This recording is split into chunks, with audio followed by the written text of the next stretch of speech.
With 10 years of hunting for treasures at Blind Frog Ranch caves amounting to nothing, Duane has come up with a game plan to ensure that he finally gets the treasure. Will this work, and can they find the life-changing amount of gold that will restructure history books, taking the place of the biggest treasure found in history? Let's see what's going on. The producer picks him up in Yucatan, Mexico, as they try to track down a world-renowned expert in ancient civilizations. Duane's master plan needs this expert, as he has stayed in places with tunnel systems like those on Blind Frog Ranch, and he might know a thing or two about what to look for. Meanwhile, Chad and Charlie drove up to the ranch a few days earlier to prepare for the tasks ahead. The Blind Frog Ranch is a few miles from the infamous Skinwalker Ranch, which is also rumored to have supernatural sightings. However, Chad is surprised to see several federal mining claims and tracks all over the ranch, meaning that someone has been in there area without Duane's permission. On the ranch has had several claim jumpers over the years, as people want to be the first to claim the treasure on the ranch. Chad and Charlie investigate for a while and find a tent-like structure and red tape all around the area. The two investigate and find a lateral hole. Using a camera, they deduce that the jumpers are headed toward the direction where Duane intended to start digging next. Chad and Charlie continue investigating and they find an RV with several snowmobiles and generators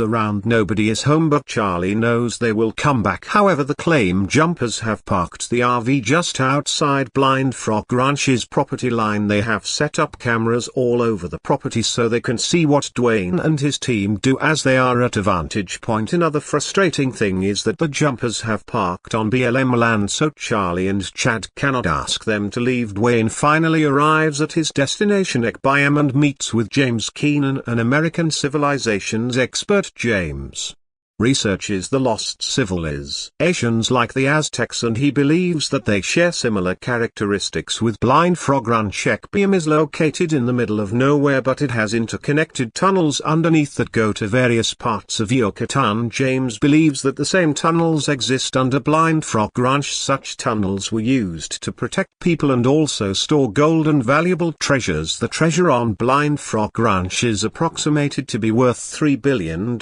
James agrees to work with Duane and promises to join him at the ranch in a few days. Duane reunites with his son and Charlie. The two quickly tell him about the trespassers with forged mining claims. Duane knows that these trespassers are after the treasure. He has spent a decade looking for. Duane then tells the two his plan. He has talked to a team with Quantum to help scan the area and see if they can find a more viable entrance to the cavern below the property. The duo had found an entrance one day, but it was flooded. Diving in allowed them to see a man-made structure that, after carbon dating, turned out to be 500 years old. Now they hope to find a better entrance into the cave. The Quantum team, led by Stephen, arrives at the ranch. Stephen explains how the imaging works by circling a drone all over the property. The team assembles in a field prepared to see what the drone cameras will find. As the investigation is ongoing, a truck is seen approaching the group. Charlie deduces that it is the claim jumpers and walks toward the approaching car. The claim jumpers see the two approaching and quickly drive away. Chad has had enough of the poachers, so he asks his father and Charlie to follow the claim jumpers. They get in two cars and Chad drives to the RV. The claim jumpers are not there, but are at the hole they had dug illegally. Chad, Charlie and Duane quickly reach the so-called mining spot and confront the trespassers. They're putting red tape all over the area, insisting they receive their orders from the federal mining company. An argument ensues between the two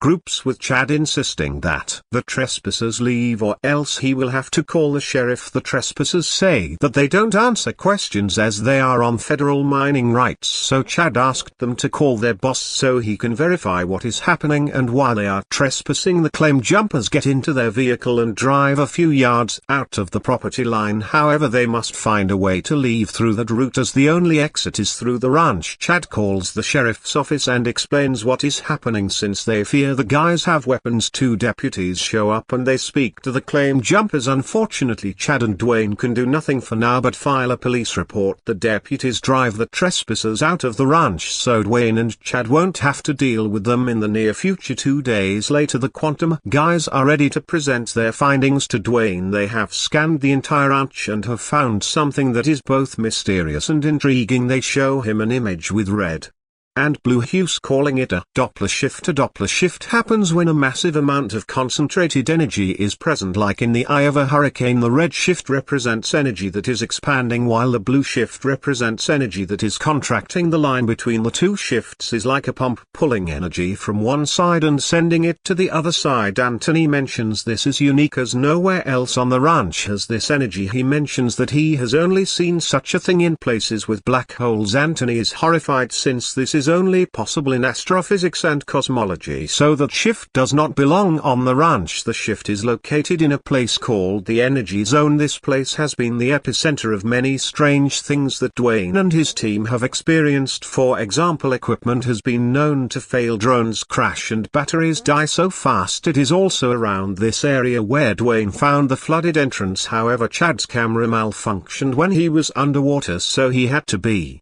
pulled back and the mission was abandoned. However, this is not the only strange thing the quantum team has discovered. Directly under the energy zone there appears to be a giant keyhole connected to a tunnel. Anthony explains that he is unsure that the image is a tunnel, but based on the pictures it could be so. Anthony and his team are excited to have witnessed such a thing at close quarters rather than just reading about it. The quantum team leaves terrified of finding a Doppler shift where it shouldn't be. The ranch team discusses a few things, saying that this experiment confirms everything they have been looking for from the very beginning. It is a piece of the puzzle fulfilled, and it is so interesting to see that their efforts have not been in vain. James shows up and has seen the pictures taken on the ranch. He's pretty excited to see the area for himself and confirm his theory of Aztecs using the caves to hide treasure and protect their families in case of an invasion. However, the news he is about to share with their group sends shivers down ear spines as they wonder what they have stumbled upon. James has been studying the map, pictures and the images sent over by Duane. He knows that several caves are scattered all over the Uinta Basin and suspects they are linked by one central cave. Now James has seen a natural formation that looks like an individual's head. He believes the profile he identified could be the native god of protection. Tuat is mentioned in rare manuscripts and local lore but has never been authenticated. James explains to the team that Tuat is supposed to be a deity for the native people of the Uinta Basin. They believe that Tuat is their creator or a spirit guarding something. Now the team sits down to discuss what they have learned so far. Some claim jumpers have been digging holes all over the property through the winter season. This means that people know about the lost treasure on the ranch and are trying to do their best to be the ones to claim it. The quantum team did a thorough imaging of their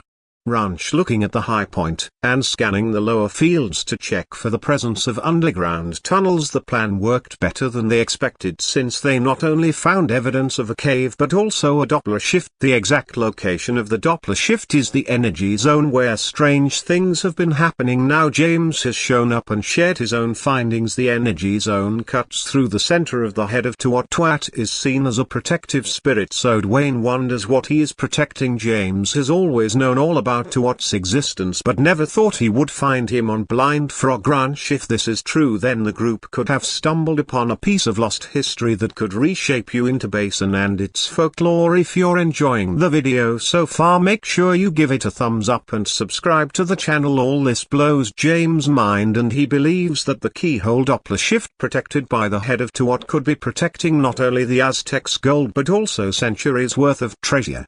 Season of the Mystery of the Blind Frog Ranch. Duane Ollinger and his team of explorers set out once again to explore his ranch, and they come across a mysterious carcass, strange petroglyphs and weird readings from the ground. Duane believes what lies beneath his property is a vast fortune of gold. However, as he treasure hunts, he and his team encounter strange phenomena. Is Duane close to finding the treasure on his ranch? What do these mysterious discoveries mean? Join us as we explore the 6th episode of the 3rd season of The Mystery at the Blind Frog Ranch Energy Zone. Now that the floodwaters have receded in the energy zone, the team is preparing to resume drilling into the cavern system. Chad, James and Ryan are on their way to Mosby to sink a giant hole in the entrance of the Utah mountain that channels snow melt to the Blind Frog Ranch. The recent flooding on the ranch was fed underground by water from the sink. Getting there, they found out that the water flow had gone down and they could start drilling there.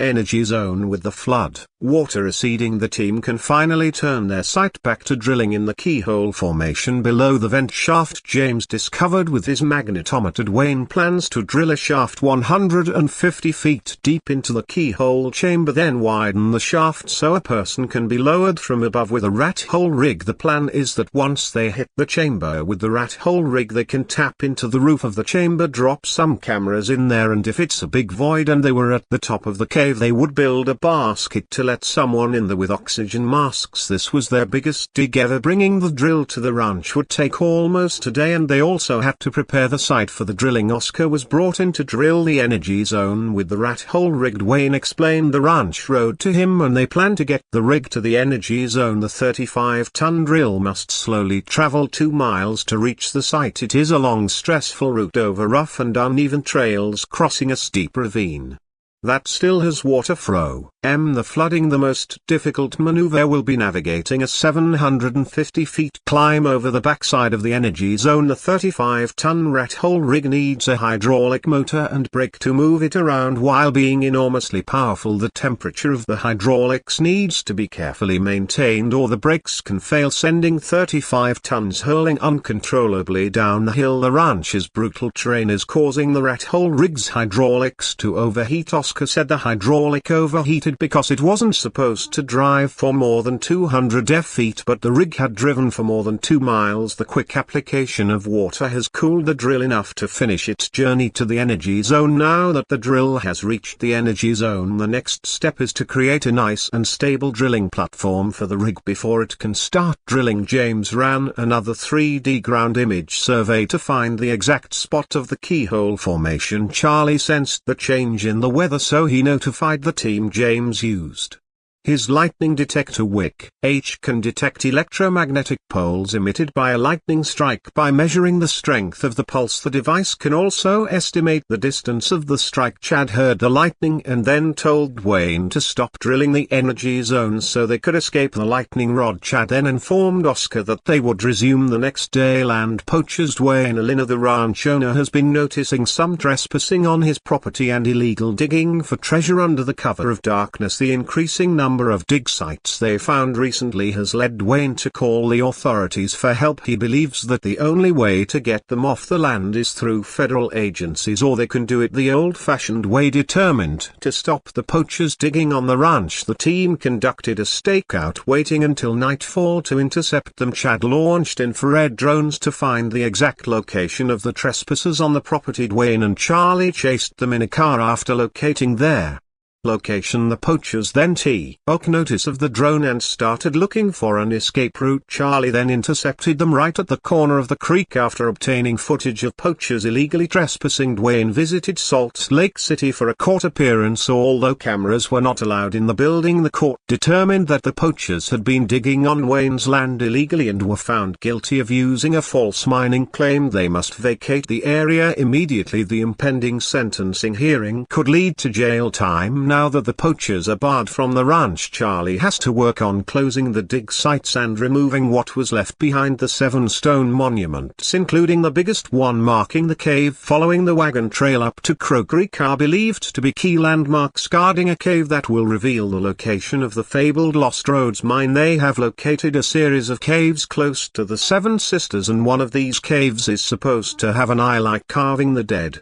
carcass. On the other side of the ranch, Charlie discovered a dead deer, but to his surprise the deer's death wasn't normal. The deer had suffered from suffocation, but to Charlie's surprise the neck of the carcass seemed to have been broken. He then continued to examine the dead deer. Its stomach was still soft, which he found weird. The deer's skin had also turned blue, and he was sure he had never seen anything like that. Charlie found a fang in the dead deer's neck. He believes the fang doesn't belong to a bear or a mountain lion because there are no bite marks, claw marks, tracks or bullet holes on the dead animal. He then found a drag mark which caught his attention immediately. He believes something might have dragged him right off the road, but there were no footprints whatsoever. He thinks it's a risk to have an unknown predator on the property. He then took the fang back to his team. The team suggested that the fang may belong to a large snake. Although there are over 31 known species of snakes in Utah, none are known to exceed 6 feet in length. Willow, the native king snake, is one of the strongest constrictors on the planet. Its size prevents it from being capable of killing prey as large as deer. The team then sits and discusses the issue of the dead deer. Chad thinks it might be the snake that Charlie took a picture of by the pond a few days before. While patrolling the property, Charlie photographed some animals in the Beaver Creek pond. He described its serpent with a scale like an alligator would on its back, but he didn't see it all. He only saw 12 to 13 feet of its body. The other half was diving straight down into the pond. Charlie then told the team he had also found a wild drag mark at the ranch where he found the deer. He suggested they stay out of that part of the ranch for safety. The suggestion to bring in a specialist from Stanford came from Duane to solve the mystery surrounding the deer's death. Duane has asked Emery Smith, a biome investigator and a former scientist in the U.S. Air Force, to examine the deer carcass that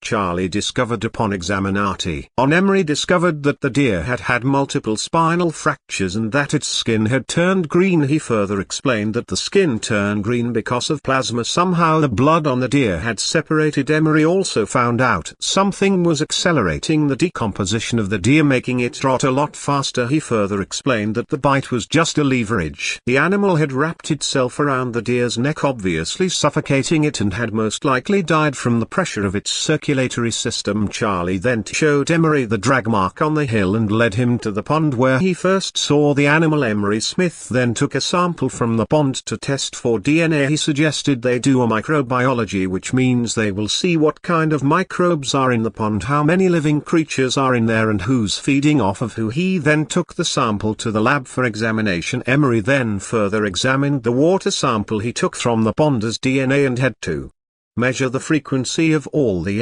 life forms in it. He found different bacteria and parasites in it. He promised to examine the sample further to determine which animal the DNA belongs to. The petroglyphs. On their way back from Mosby Sink, James brought Chad and Ryan for a little surprise. On getting there, Chad and Ryan were excited to see the ancient petroglyphs near Blind Frog, estimated to be 1,000 years old. These rock drawings were made by the enigmatic Fremont culture, which lived here as early as 950 AD. There were some anthropomorphic figures and some drawings, also some squiggly lines on the rock look like a snake drawing. The petroglyphs depict animals common there at the time, including antelope and deer, but they also depict mysterious figures whose meanings could not be clearer, including a giant serpent. Some believe such a snake may have been common, then only to have disappeared in the years since these petroglyphs were created. James found the drawings on the rock very interesting. He also noticed the weird portal in the drawing that led to the mountain and the lines underneath the anthropomorphic figure, which Ryan translated to water. According to the old maps, Chad thinks the petroglyphs have some sort of connection with their ranch. Recaps of the previous episodes. Duane Ollinger assembles a new team to help him breach the cavern system and find the treasure, but they discover trespassers illegally digging on their property. The team then learns startling new information about the ranch, which reveals what might be an underground chamber